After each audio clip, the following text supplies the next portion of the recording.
Adelina, you're a yoga instructor and fit as a fiddle now, but your childhood was scarred with bullying. Would you share that story with us? Sure. So as long as I could remember until I was about 12 years old, I was always the chubby kid in school. So You? yes, so to illustrate this, right, I was about 5 feet tall at the peak of my obesity, and I Mhm. weighed about like 76 kilograms. So, in spite of my size, as you guys can imagine, I was also active as a child and would love to take part in all these school activities. You name it, like bola baling, bola jaring, netball, Mm. volleyball, Mhm. whatever, right? But I was always told that I was too fat or either too slow or too clumsy. So I got teased at and made fun of a lot in school. So how I wish that there was a sporting activity in our government schools that would allow children, regardless of their shapes and sizes, to take part in whatever they want, and doesn't require them to be physically fit or to be in a certain shape or But you size, were right? active As though. I was active, but then, like, I still couldn't participate in all these activities because I wasn't, like, more like, the typical, like, more as you would imagine in school, Right. right? So like, yes, I mean, like, if there was other activities in school that would allow me to still, like, take part, and, like, move my body, I think, like, my whole childhood history would be rewritten very Mm. differently. Mm. How did you deal with that? I mean, how did you sort of, continue, carry on?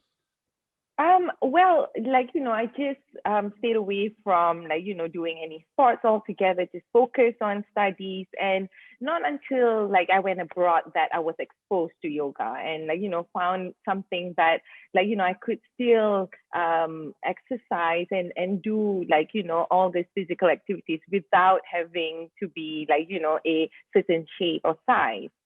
And this So, was when I was abroad. right. So, but going back to sort of those years of sort of, I guess, being bullied for being that size, how did you cope with that? So, obviously, teachers were obviously saying no to you and putting you down. Were the kids bullying you as well about your size? Yeah, I got teased by, like, boys, and, like, I was very shy because of that. So it kind of, like, dampened my self-esteem, and because of that, like, I tried to avoid it altogether, and, like, just put my head down and just focus on school and try to get out of there as soon as possible, which is not, like, a good experience for any child, I would imagine, growing up in that environment.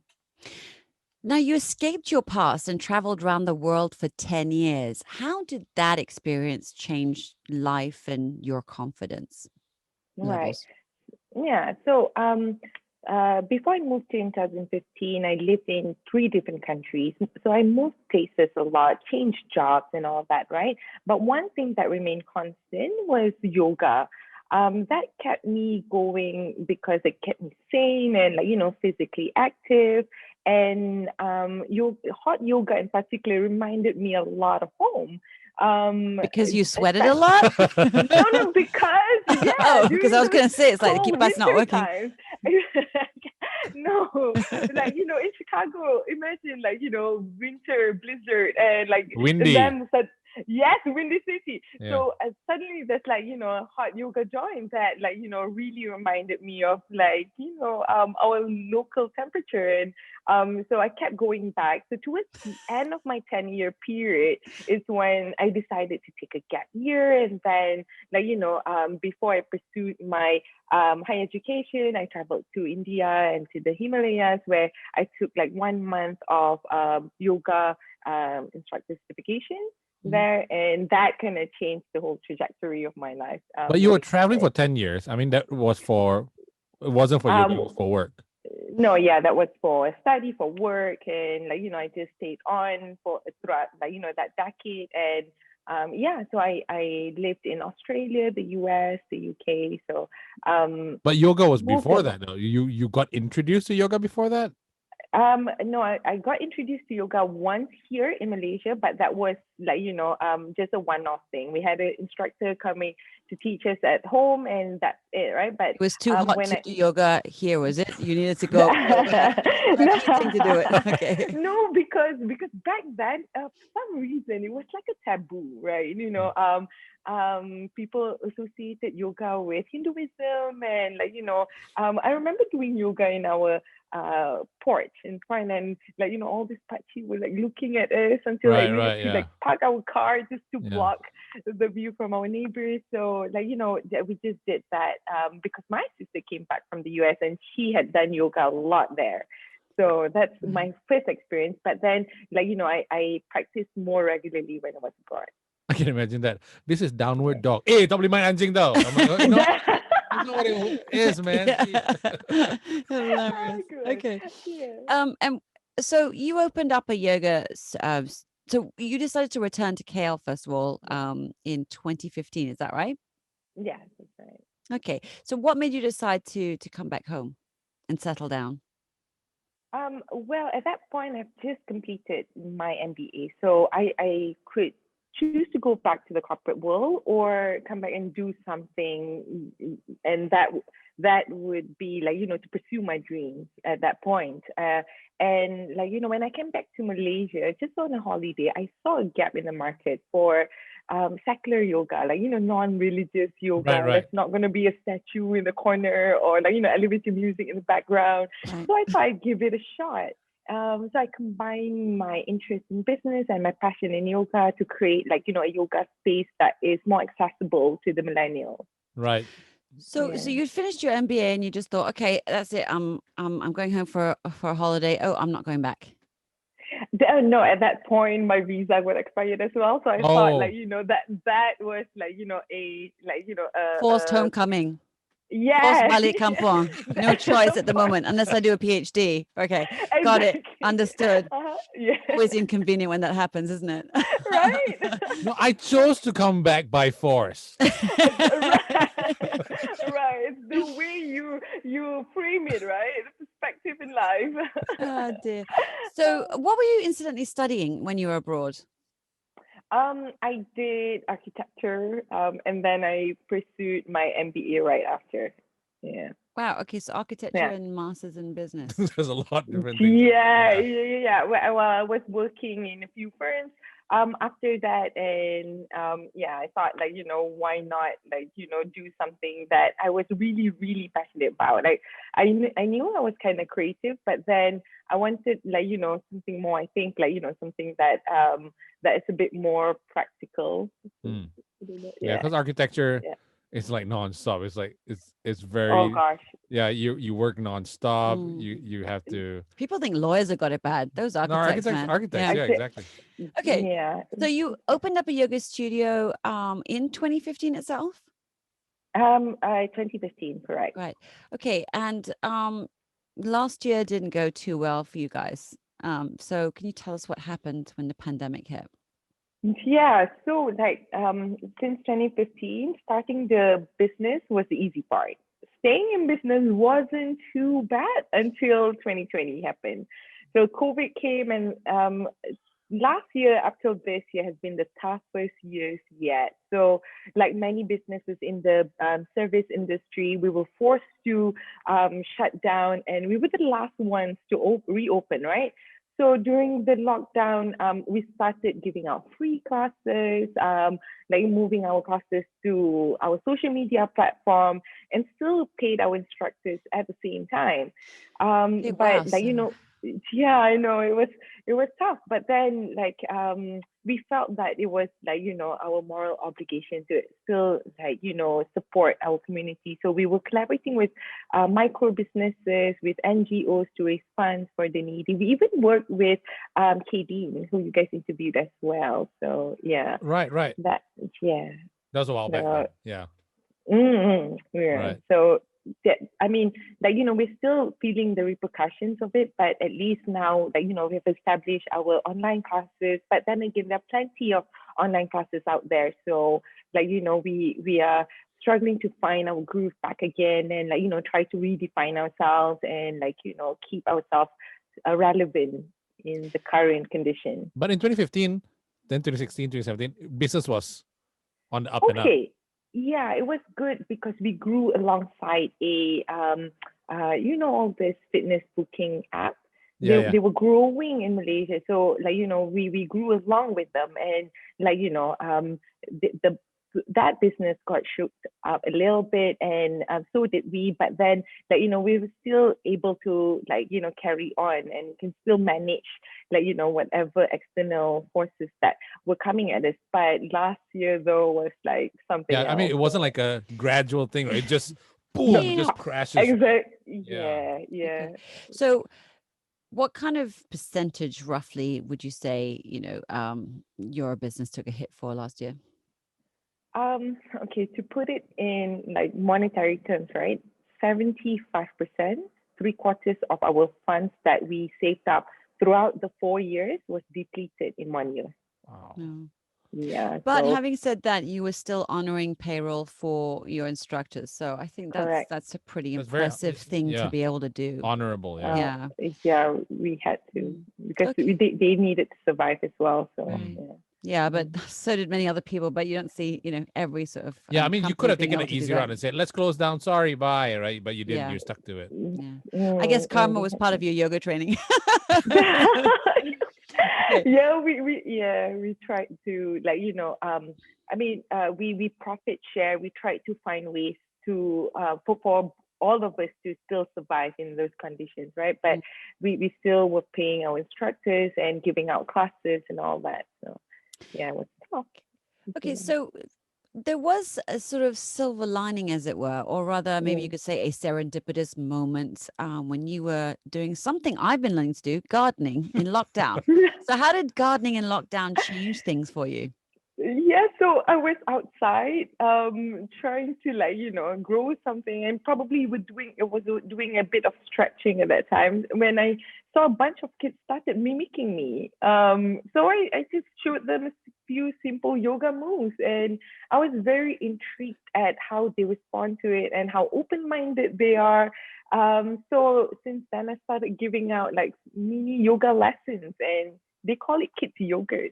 That's Oh, cute. kids, right? Kids yogurt, Kids Kids right? yogurt. yogurt, yeah. I love. So cool. So what they were So just kids in the neighborhood. yeah, just kids in the neighborhood. So after the MCO was lifted, I started seeing them like playing outside more often. So when I was out doing some gardening and I probably like was stretching after a walk or something, they started following me like doing some sun salutation. So I was like, oh, okay. I kept doing it, and then they kept following. So I was like, okay, come over here. Let me show you a little bit of like moves like mimicking animals and all that. And Yeah. they were so responsive, and I thought like yeah, I'll like every evening I'll just like show them a few moves and like play around, and then that's it. And Did the uh, crowd grow?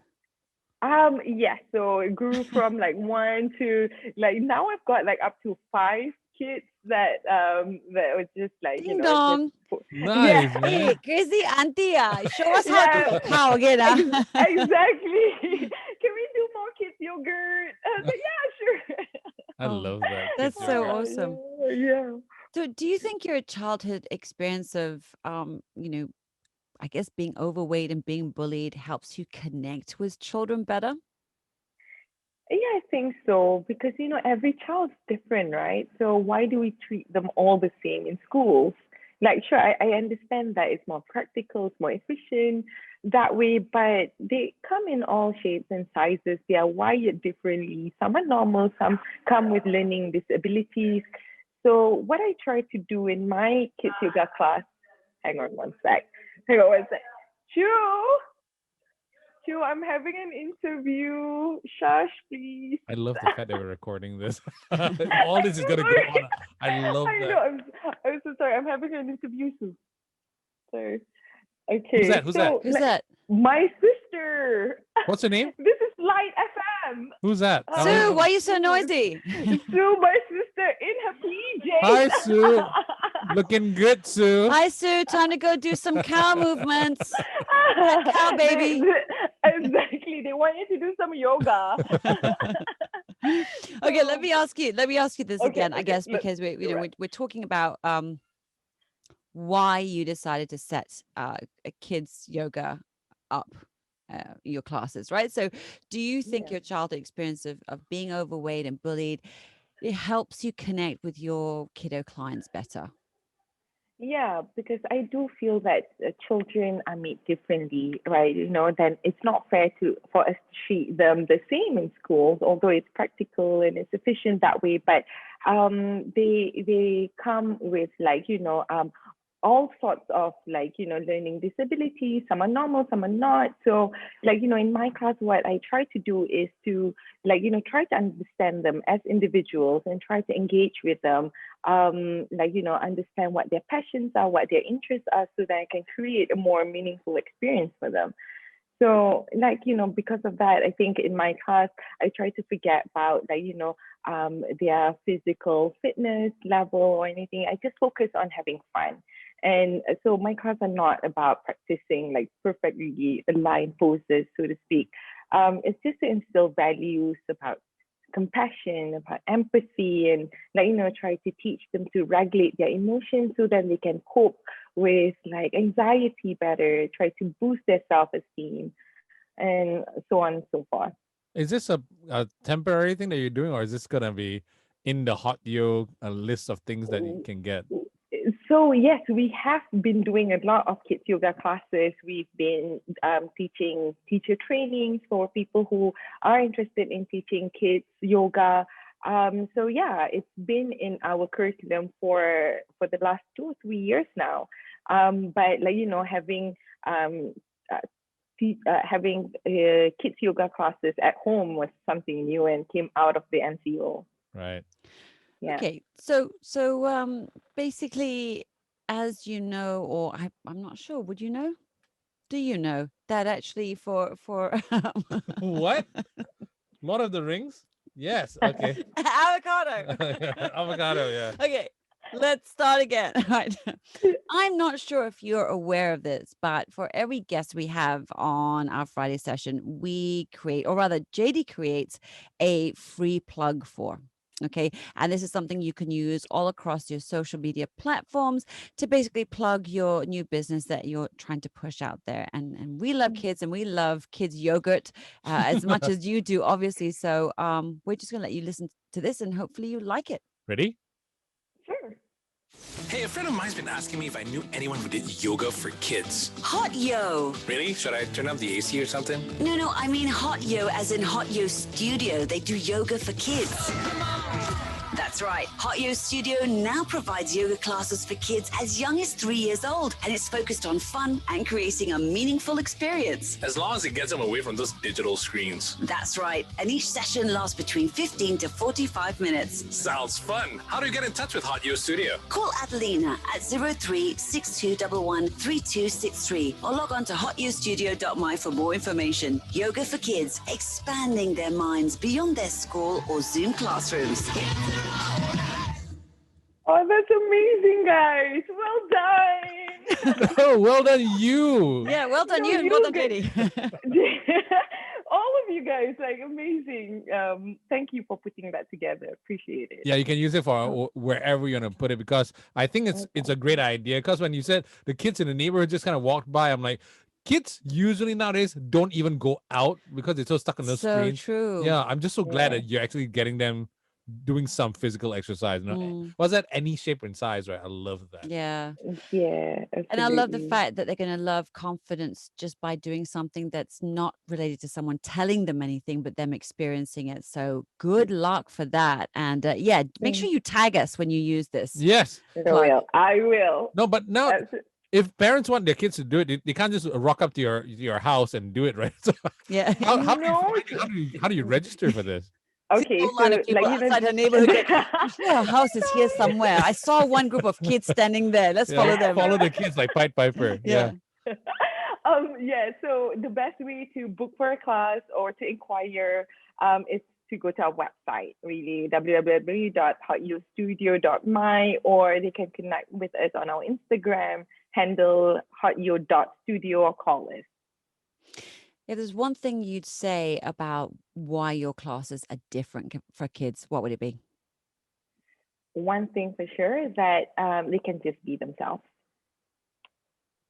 I like that. Me Nice and too. simple because you don't have to put up any pretense. Yeah, or yeah, you don't have to be a certain way, shape, or size. You can just be yourself and explore and start with that. And like you can there's always room for you to grow, right? And you start at the right place. So.